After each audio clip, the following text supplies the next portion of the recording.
So we are asking now, what is the movement of meditation? First of all, we must understand the importance of the senses.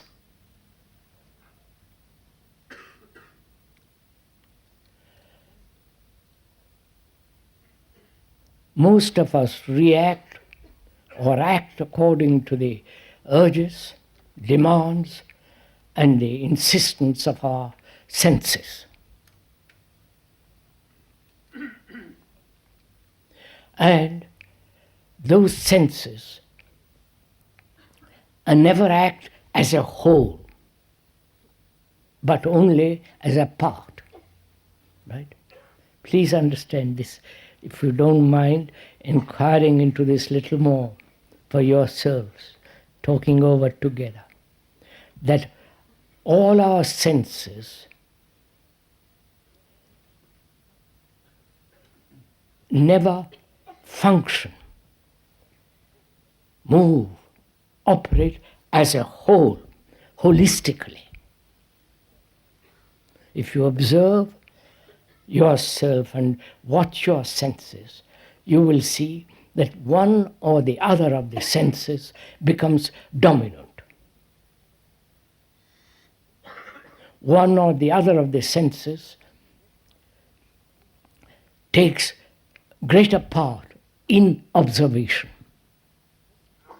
in our daily living. So there is always imbalance in our senses. Right? May we go on from there? Now, is it possible, this is part of meditation, what we are doing now. Is it possible for the senses to operate as a whole? To look at the movement of the sea, the bright waters, the eternally restless waters, to watch those waters complete with all your senses. Or a tree, or a person, or a bird in the flight, a sheet of water, the setting sun or the rising moon, to observe it, to look at it with all your senses fully awakened. If you do,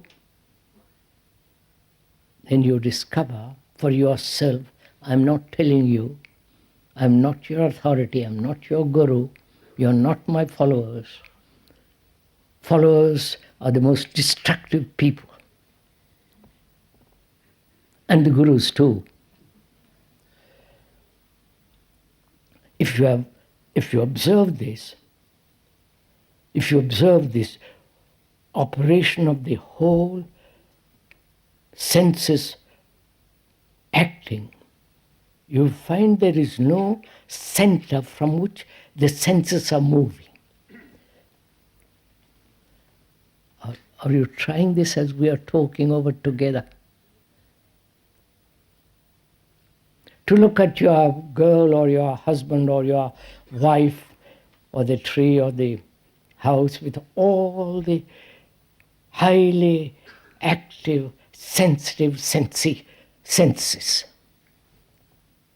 Then in that there is no limitation. If you try, you do it and you'll find out for yourself. That's the first thing one has to understand.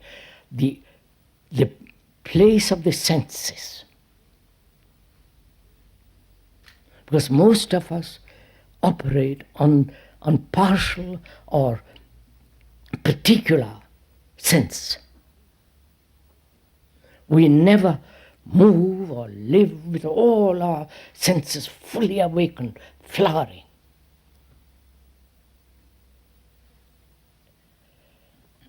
Because as most of us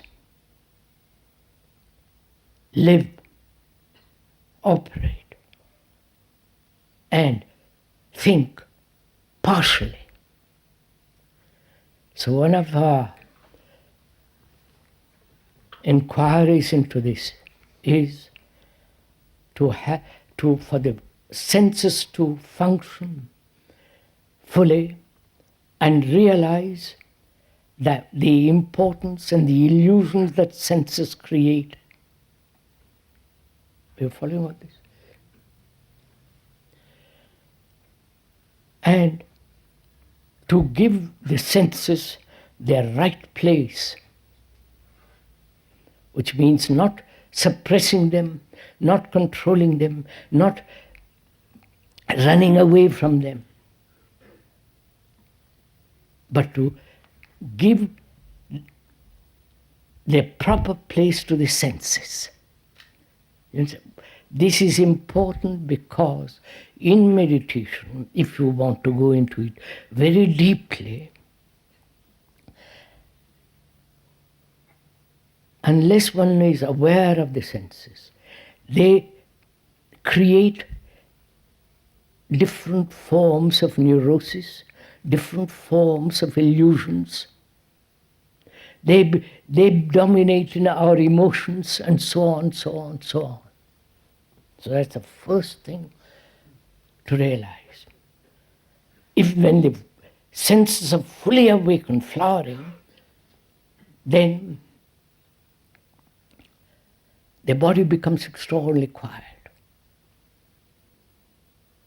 Have you noticed all this? Or am I talking to myself? Because most of us forced our bodies to sit still, not to fidget, not to move about, and so on, Whereas if all the senses are functioning healthily, normally, vitally, then body relaxes and becomes very, very quiet. If you do it as we are talking.